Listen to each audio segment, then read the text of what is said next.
Diabetes tipe 2 dan pradiabetes adalah kondisi yang memengaruhi jutaan orang. Kondisi ini dapat menyebabkan penyakit jantung dan stroke. Kedua penyakit tadi merupakan penyebab kematian dan kecacatan utama ketiga dan pertama di Amerika Serikat. Orang dengan diabetes dan pradiabetes dapat mengalami masalah penglihatan dan kehilangan sensasi pada anggota tubuh mereka. Mereka mungkin mengembangkan penyakit liver dan ginjal serta berisiko mengalami stroke dan serangan jantung.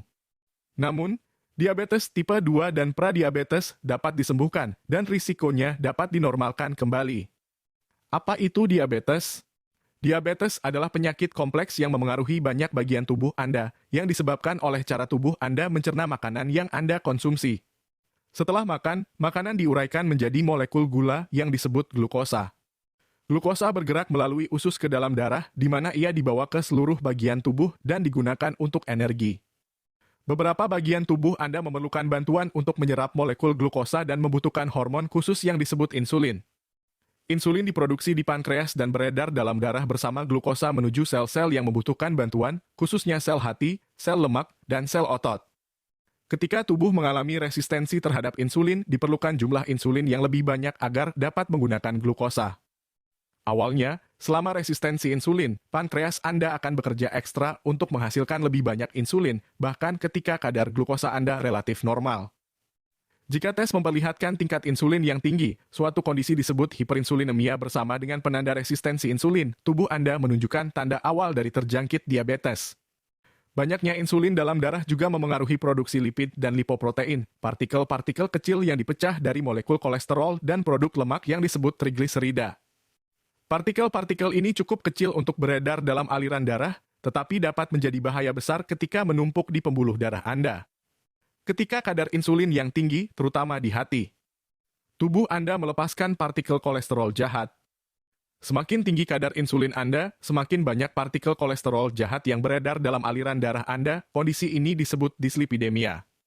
Selain itu, ada hormon adiponektin, hormon yang dilepaskan oleh sel lemak Anda untuk membantu memecah lipid, terutama asam lemak bebas. Adiponektin seringkali rendah pada pasien obesitas atau resistensi insulin sebelum terjangkit diabetes tipe 2. Meskipun lipid dan lipoprotein biasanya dipakai untuk mengukur kadar kolesterol, keduanya juga bisa dipakai sebagai petunjuk terjadinya resistensi insulin. Ketika pankreas terlalu lama bekerja keras, maka sel beta pankreas yang khusus menghasilkan insulin akan mati. Kita bisa melakukan beberapa tes untuk mengukur sel beta pankreas masih berfungsi baik atau sedang bermasalah. Disfungsi sel beta pankreas berarti tubuh kekurangan insulin untuk menyerap glukosa menjadi energi, dan glukosa yang tinggi akan tetap mengalir di dalam darah. Kondisi ini disebut hiperglikemia. Ketika kadar insulin rendah, maka tubuh akan melakukan reaksi yang berbeda dari biasanya. Sel hati dan sel otot yang tadinya menggunakan insulin untuk mengontrol dan menyimpan glukosa, mereka akan melepas glukosa yang tersimpan untuk memenuhi kebutuhan energi tubuh. Kadar insulin yang kurang saat resistensi insulin, maka semakin banyak glukosa yang dilepaskan sel hati dan sel otot ke dalam darah. Dan efek negatif hiperglikemia meningkat. Ketika rutin melakukan pengecekan gula darah puasa dan kadar glukosa konsisten tinggi, inilah ciri utama bahwa resistensi insulin sudah mengakibatkan pradiabetes dan diabetes. Secara ringkas, proses perkembangan diabetes dapat diulas dengan melihat fitur-fitur utama. Tingkat insulin yang tinggi menandai awal resistensi insulin, mekanisme utama yang menyebabkan pradiabetes dan diabetes. Tingkat abnormal lipid, lipoprotein, dan hormon adiponektin mungkin lebih menunjukkan resistensi insulin. Penurunan produksi insulin oleh pankreas terjadi akibat tekanan pada sel beta yang menghasilkan hormon tersebut, dan disfungsi sel beta akhirnya menyebabkan kekurangan insulin. Tanpa kadar insulin yang memadai, kemampuan tubuh untuk mengendalikan kadar glukosa terganggu, dan kadar glukosa meningkat, menandai awal pradiabetes dan diabetes. Kadar glukosa berlebih yang beredar dalam darah atau hiperglikemia dan kadar lipid jahat yang berlebihan dalam darah atau dislipidemia adalah dua kondisi yang merupakan ciri khas pradiabetes dan diabetes. Jika tidak diobati, kondisi ini dapat menyebabkan kerusakan serius pada pembuluh darah, mengakibatkan berbagai komplikasi. Kadar lipid dan partikel lipoprotein berlebihan dapat menumpuk dan membentuk plak di pembuluh darah Anda yang akan meningkat ketika glukosa dan asam lemak bebas berlebih. Karena sumbatan di pembuluh darah, maka darah tidak dapat mengalir ke anggota tubuh Anda. nutrisi serta oksigen yang dibawa oleh darah tidak dapat menyokong ekstremitas tubuh Anda. Penumpukan ini menyebabkan pembuluh melebar dan menekan saraf yang berjalan di sepanjangnya.